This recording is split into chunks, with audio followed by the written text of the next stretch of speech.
play and call it work.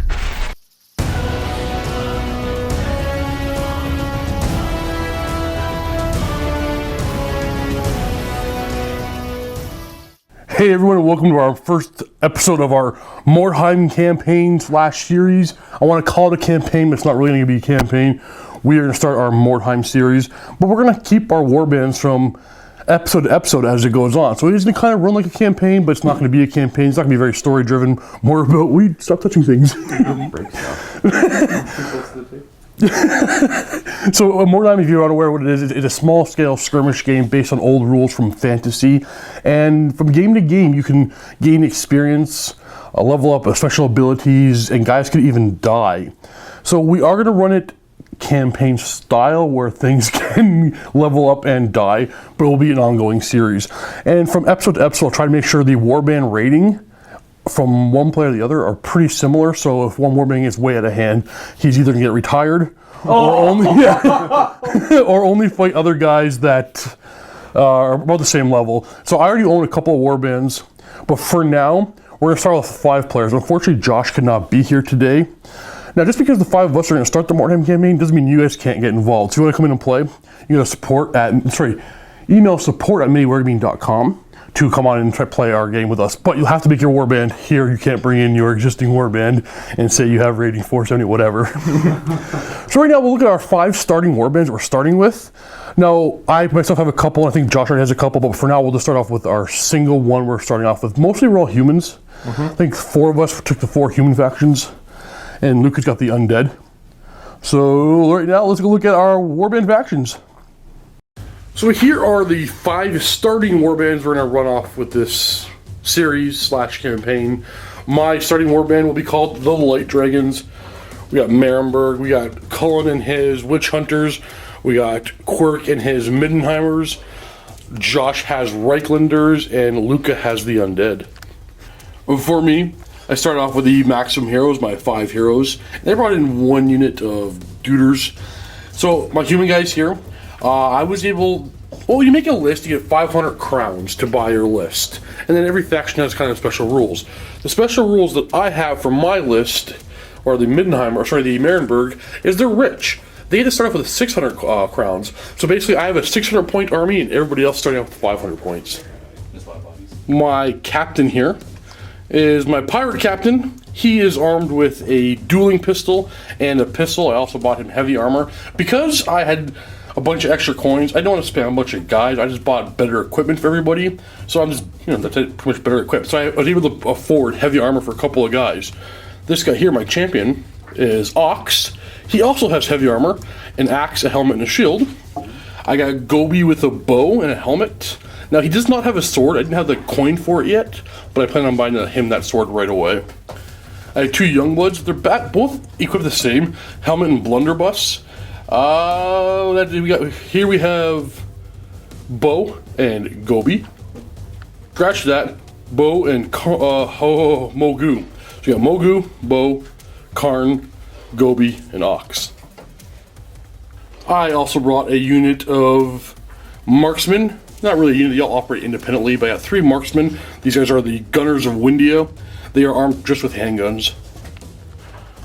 And I got a powder monkey just because I want to have a powder monkey painted up. So basically I went with guns and kind of a pirate theme. I got my tank here. I have 3 characters with weapons, like ranged weapons, a 4th one with short range weapons, and then all my guys have a range weapon of type, or sword. So handguns, how they work in this game are, they are move or fire. 24-inch range, armor piercing, strength 4. So basically, I can only fire every other turn. So my army's gonna be pretty much a running gun type army, while Ox here tries to tank everybody. Blunderbusses are really cool. They auto hit everything in a 1-inch wide, 16-inch wide straight line, but they only fire once per game. Next up, we got Quirk's Middenheimers. Who are these guys? They are the Rangers. The Rangers. So my leader is Tommy. It's right there. Yeah. Sweet beard, Tommy. What's that? Tommy has a sweet beard. Doesn't he though?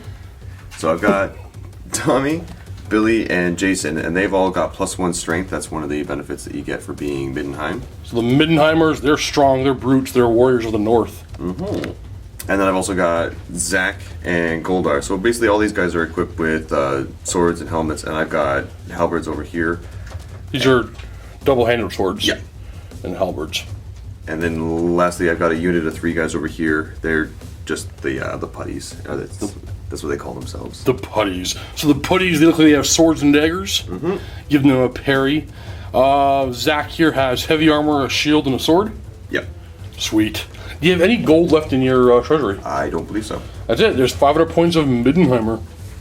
Middenheimer? Middenheimer. Let's call them the Rangers. 500 points of the Rangers. And because Josh is not here, I'll introduce his warband. This is the Gruber guys. He has Reichlanders. Now, the Reichlanders, they are better fighters, I guess. So they're marksmen. All get +1 ballistic skill. So he's brought a squad of 4 marksmen. They'll have ballistic skill 4. I'll have crossbows, and those are the tower guard. His other special rule is his captain here in the middle has a 12-inch leadership bubble instead of 6. Now the captain there, that is Captain Wilhelm. He does have a duelist pistol and a sword. That's it. He's got a couple of champions, Peter and Heinrich. So we got, where are you, Peter? Peter is right there with a double-handed sword, standing in the back. Heinrich has a crossbow and a sword. He's over here with a feather in his cap. He's got a couple of young bloods, crossbows, sorry, not crossbows, longbows and clubs on each of them. Next up is Luca's Warband, the Undead. Who are these guys? All right, we'll start with the vampire. That's we'll go with Luca the vampire. Wait. What's their warband name? Who are these guys? Oh, pretty sure they're the Lords of the Lords of the Night. Lords of the Night. All right, We got Luca the vampire. Luca the vampire, and we'll beside him we got Stephen the Dreg.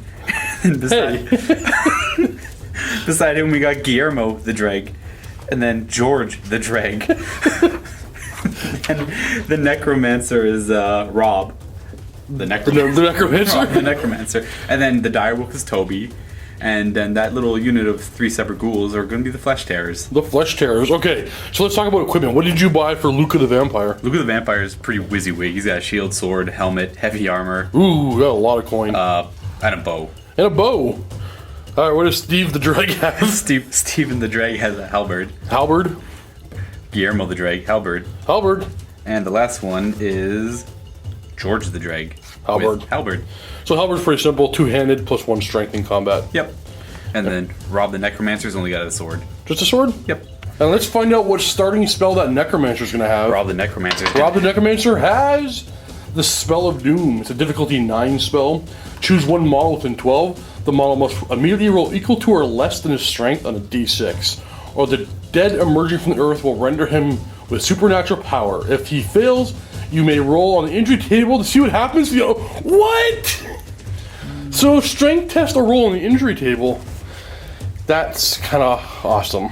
Now let's talk about special rules for these guys, the directors. What do we have? The Lords of the Night. Lords of the Night. I know. Anyways, vampire causes fear. And he's immune to poison and no pain, which means he treats a stun result on the injury charge as knocked down instead. Ooh, that's huge. Yep. But he's also expensive. He starts off 110 coin. And he's also got all that equipment on him. I dare say he's 50% of my army right there. Ooh, ouch. Or close to it. He's my leader. Makes sense. Yep. The necromancer is just a wizard. That's Just a wizard. We know his spell. Yep. The dregs, I'm pretty sure the dregs are the dregs of society. Literally, they have nothing. Nothing good about them. No, but he causes fear, and these all in the back cause fear. Yep. I know this dog can never run, has a 9-inch move, so it does charge 18. And it gets an extra attack when it charges. Nice, slavering charge as well, slavering charge. Yep, immune psychology. And poison. the dog may never gain experience or level up. So that's pretty cool. Kind of help for us. And the only thing the ghouls have are just they cause fear. Fear. That's the only special rule. Beautiful. Yep.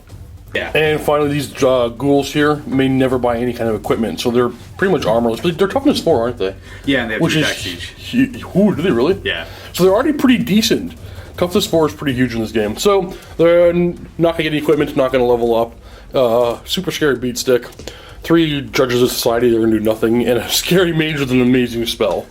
And Luca, do you have any coin left over? Absolutely not. It's a perfect 500 out of 500. 500 crowns spent right there. Next up is Cullen's Warband. Who are these fine gentlemen? So we have the Dungeon Masters. Dungeon Masters. And they are led by the Witch Hunter Captain, Victorian Black. Victorian block. with his brace of pistols. Brace of pistols. And so then we're going to go on to our other witch hunters. So the great sworded witch hunter here is Malachi.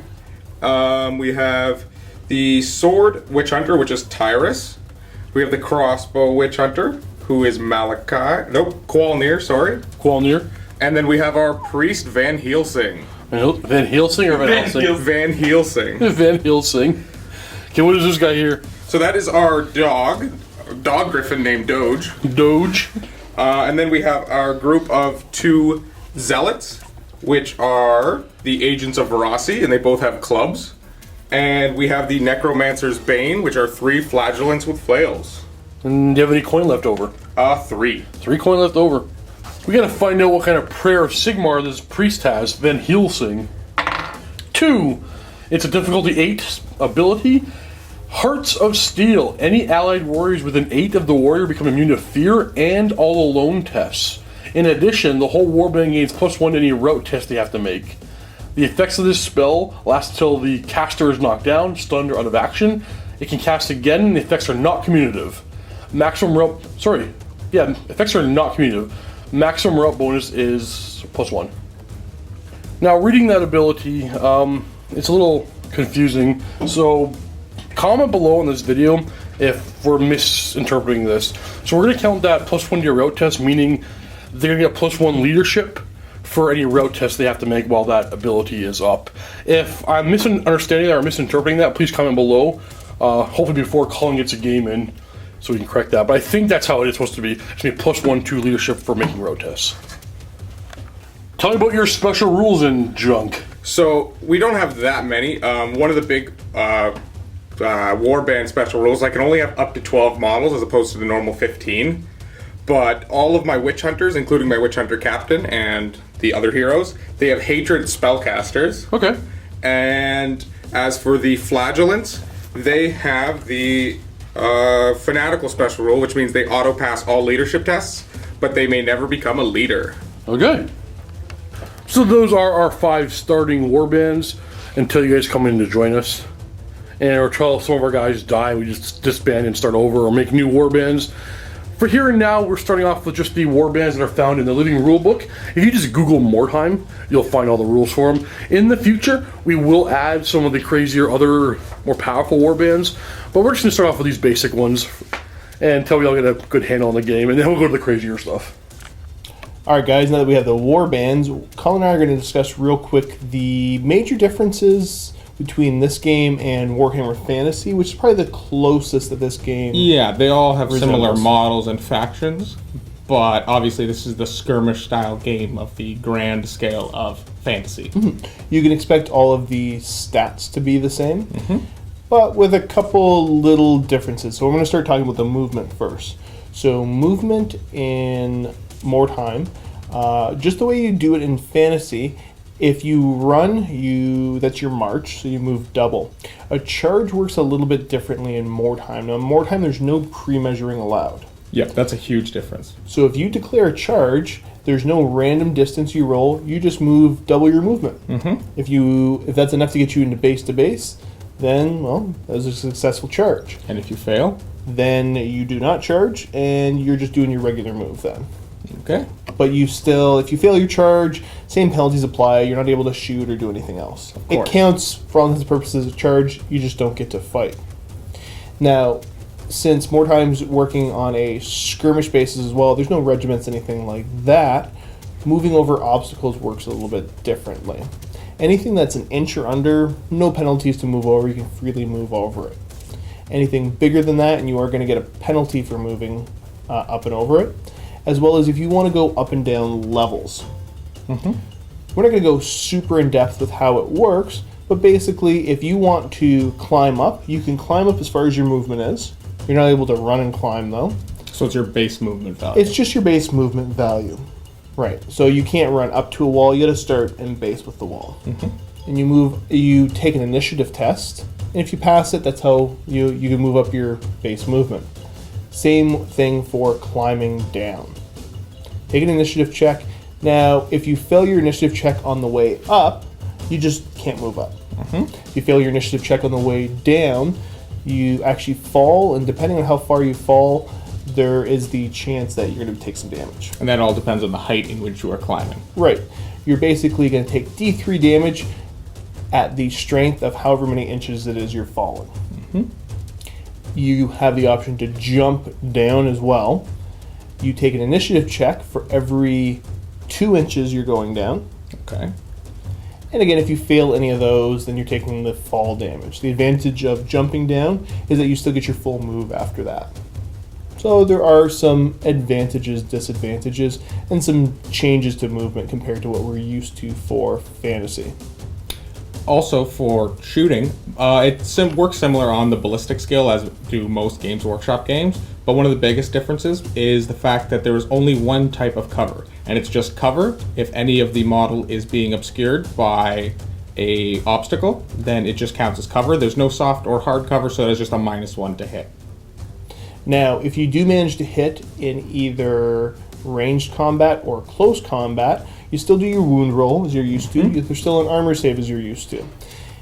If you roll a 6 on the wound, that's a critical hit. And then you roll again, and there's a critical effect table. Some 2 wounds, some other triple wounds, other things like that. I won't go over all of them in depth. They are available in the rulebook if you want to check it out. Now, after you wound somebody, they fail their armor save, they're not automatically taken off the board. You're going to roll in the injury chart. Injury chart's pretty simple. You guys are going to see a lot of this. You're going to roll a d6. On a 1 or 2 result, your model is knocked down. So you place him on the board face up. A 3 to 4 result is stunned, so you're going to put him face down on the board. And a 5 or 6 is out of action. That's when he gets taken off the board. There's some penalties associated with being either knocked down or stunned. Again, we're not going to get in depth. Your best bet is to check out the rulebook and you will see the differences there. As your guys are getting knocked out of action, when you end up having 25% or more casualties, or models out of action, you have to take what's called a route test. With a route test, you have to do a leadership check based off of your captain or the leader of your warband. If you pass, you stay and fight. If you fail that, the game's over, your guys route, and they ran right off the board. Once the game has ended either through a route or you've completed whatever the mission is, we are going to move on to injuries. So, any of your out of action guys, your henchmen are going to take a roll. Now, the henchman is pretty simple. On anything but a 1 or 2, the henchman is back for the next game. On a 1 or 2, they're out permanently.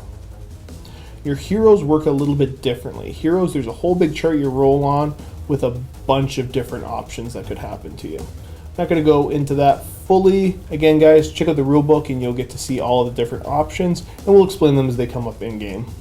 After you've resolved all the injuries in your warband, then you move on to the experience. As the game goes on, your characters will either get experience by killing your opponent's guys, taking them out of action, or completing certain missions or what have the scenario. So at the end, you tally up your experience and you check on who's leveled up. Your heroes, they level up individually as just the same as they get injured. And your henchmen actually level up as a group. So if you have a group of crossbowmen, then they gain experience collectively and level up collectively. Once we are done with the experience, that's when we go into exploration. So the whole point of this game is that, the competing warbands are here trying to find treasure and fame.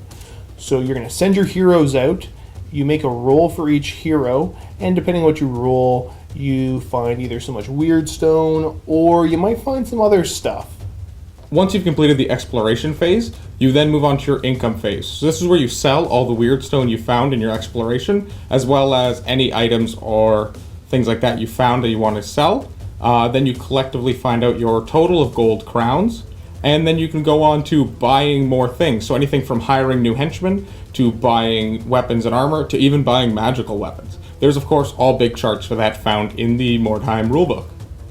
So that wraps up kind of the basic explanation of some of the major differences that you're going to see in this game compared to Warhammer Fantasy. Again, guys, we encourage you to go check out. You can get the rulebooks for free online. Games Workshop released the rules a while ago, and it'll give you a little bit more insight into what's happening. Or the other option is you can wait to see what we roll and have us explain it, and it's a little bit more of a surprise. I know I've read the rulebook over somewhat, but all the There's different still- charts, not there's- in depth, so I know how to play the game, but I don't want to know all the different potentials, Yeah. the crazy stuff that could happen. Yeah, there's so many magical weapons, and I kind of want to just slowly find out what those are if I get them. This right here is a typical Mordheim table, a 4x4 table with lots of terrain and levels for moving up and down. Right now, Josh and I are going to go in the vault. It will be the Light Dragons versus the Gruber guys in the skirmish scenario. Now, we're going to try to do this show weekly.